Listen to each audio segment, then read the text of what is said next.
Is there a lot of play in the steering wheel of your Ford F250 or Ford F350? Well, stay tuned. We're going to fix that today. It's that time again. It's time to grab our tools and fix what's broken. Let's save money and do it ourselves. Let's save money and do it ourselves. Welcome to another Garage Time with Goody. Today what we're going to be doing is we're going to be reinstalling the steering box, or some people call it the gearbox, into this 1999 Ford F250 Super Duty 7.3 diesel truck. Last time we left off, I went from above and took out the steering box. In this video, I'm going to show you a different way, and some people would say it's the easier way. I'm going to take this splash shield, this plastic shield in the wheel well off, and then it's going to give me easier access to the steering box when I reinstall the steering box. I have a little ratchet here with the 5.5 millimeter socket. On your truck it may differ a little because people add third-party parts sometimes, but this looks original and it's a 5.5 millimeter socket. So I'm just going to go around the perimeter under the wheel well and remove the bolts that are holding in the splash guard. Okay guys, it looks like hidden underneath all the gunk. Couldn't even see this bolt, but there's one here, and there's been some along the fender itself.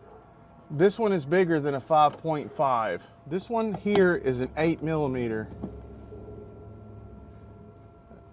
So I'm going to go ahead and remove that.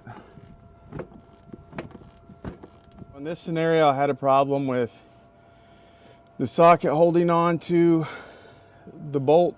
So I'm reaching up behind here and I'm actually holding on to this. It has a flag bolt, and I'm holding on to it from the behind, and I'm using an extension, about a 6-inch extension, and I'm just twisting the nut off until it's just going to come off just like that from the frame. I'm going to set that bolt down to the side. I'm going to push this back and down.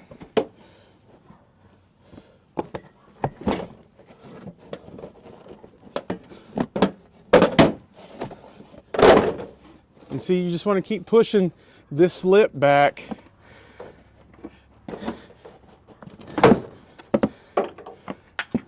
I'm going to go ahead and let the splash guard down. I have enough room to set the splash guard out of the way. Then, as you can see now, I have access to up in here. Now when you're taking off the steering box, you can actually get to it pretty easy from right here. And also the power steering hoses that connects into the gearbox is easy to access too. And as you can see right here is the power steering pump.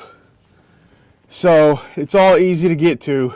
As you can see, this is where these 3 bolts were and that held the steering box in, and we dropped it down. We're going to have total access to this area, and it's going to go back in even easier than when we took it apart. I just really wanted to show you that this can be done 2 different ways. If you take the splash guard off, you'll have access to everything in the front driver's side of the truck. Here is the old steering box right here.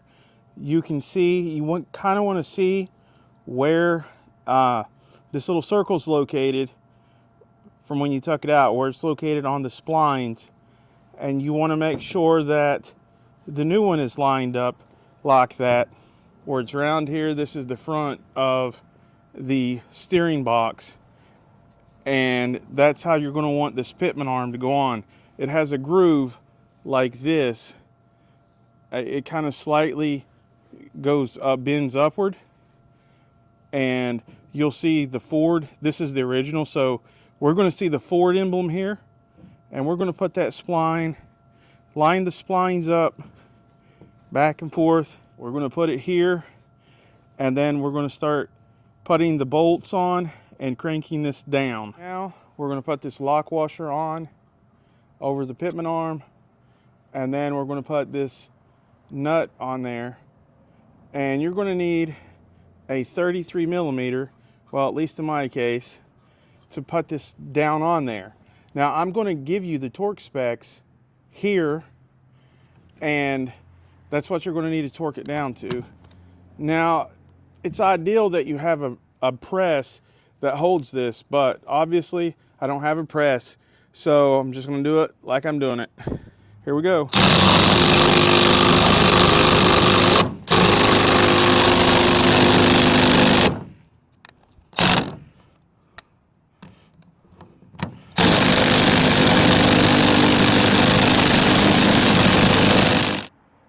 You want to make sure that the spline here on this side of the steering box, there is a spot where it's just flat and there are no splines and it has the circle.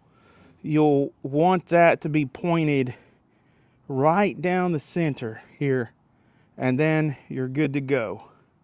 Okay, so what you want to do, so you just put this red Loctite on the threads of this bolt like I'm doing here, and this will prevent the bolts from vibrating loose, and it will keep that steering box right in place. And the steering box is going to go up in here, and I'm going to have a partner on the outside that's going to take those screws that I just showed you and start them in by hand into the body of the steering box. Now when you're putting this in, you're going to want to make sure that this shaft area is going toward the back of the vehicle.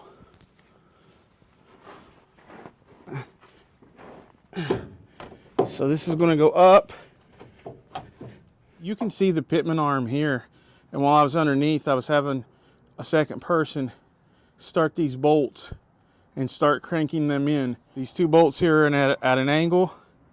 The steering box is going to have to go up and then slightly pushed back at that angle. You have to keep that slope, and you're going to have to line up the bolt holes so that the bolts can go in. And once you get the red thread locker on there, you just start tightening them up. And don't torque it down yet, but you start getting them in, and then you get them in to where they're up against the side of the frame, and then you'll be ready to torque them down, which the torque specs are going to be right here. I'll put them up for you, and I'll also put them in the video description. Something that's important is when you're putting these back on, there should be O-rings that goes around the tip of these, around right here where this metal disc is, where this metal flare is.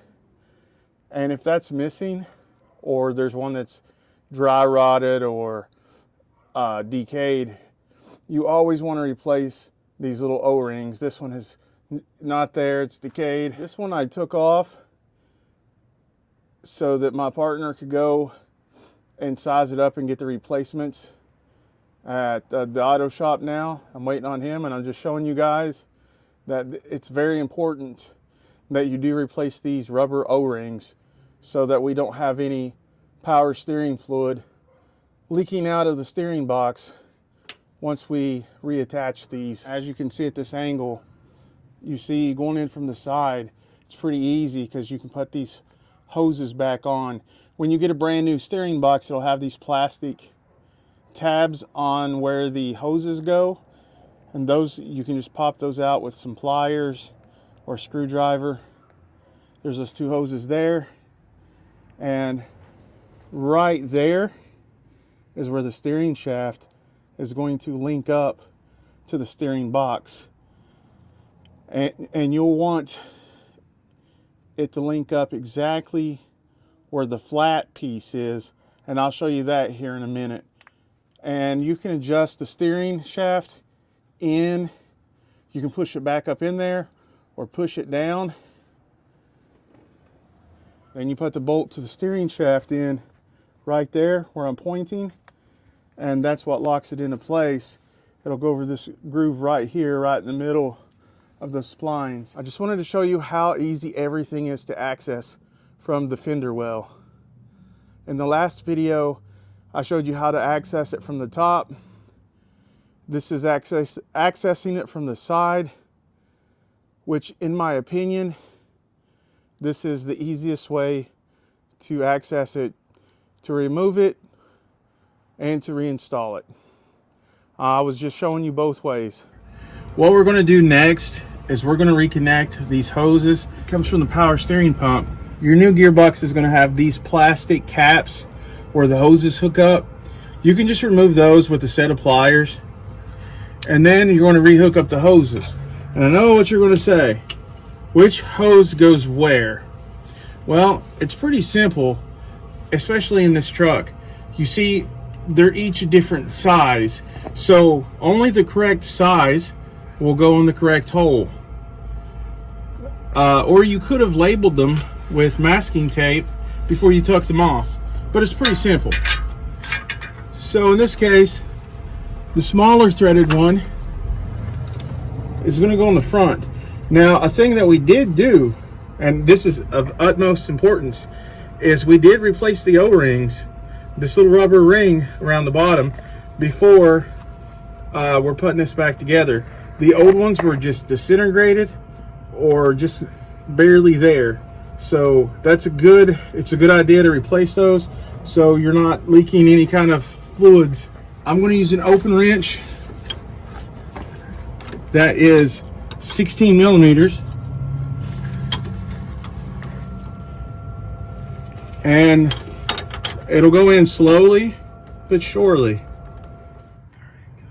Okay, I've got these hoses connected back to the steering box, and if you can see, I don't know if you can see here, but right there is the end of the steering box that's going to connect to the steering rod shaft. And it has to be lined up where there is no splines, and that's just flat, and there is a little circle in the middle. If it's not lined up, you can actually reach underneath and move the Pitman arm like I'm doing here. You see how that's moving? Well, I'm going to move it to where the steering shaft and the steering shaft can move up and down in this. So I'm just going to take it to where it's going to fit over and onto here, and the splines will fit on there too. Now, once you get this steering shaft back over and connected to the shaft of the steering box, it pushes down all the way. You're still going to have to put this bolt into the steering shaft so that it holds it, the steering shaft on there tight. So you might have to have a second person to turn the wheel so that you can screw this bolt onto the steering shaft and tighten it down. One of the last things to do is to put the Pitman tie rod in through the Pitman arm, and then tighten down this castle nut and push this cotter pin through and spread the cotter pin. And then it is time to bleed the steering system. We're going to take the cap off of the power steering pump. We're going to start the truck, and we're going to turn the wheel to the left and the right and bleed the system. We're going to be filling power steering fluid into the power steering reservoir. We went ahead and removed the cap.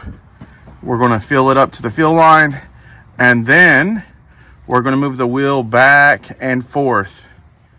After you have filled the power steering pump reservoir to the top fill line, you start your truck and you repeatedly move the steering wheel all the way to the left and all the way to the right. And you will see that the power steering fluid itself looks frothy and has bubbles in it. You will want to keep going back and forth until those bubbles and that froth disappear and it looks like regular power steering fluid. Also, the whine associated with low power steering fluid will eventually go away. Thank you for watching another Garage Time with Goody. If this video was any help to you, smash that like button, subscribe to the channel, and until next time, I will see you later.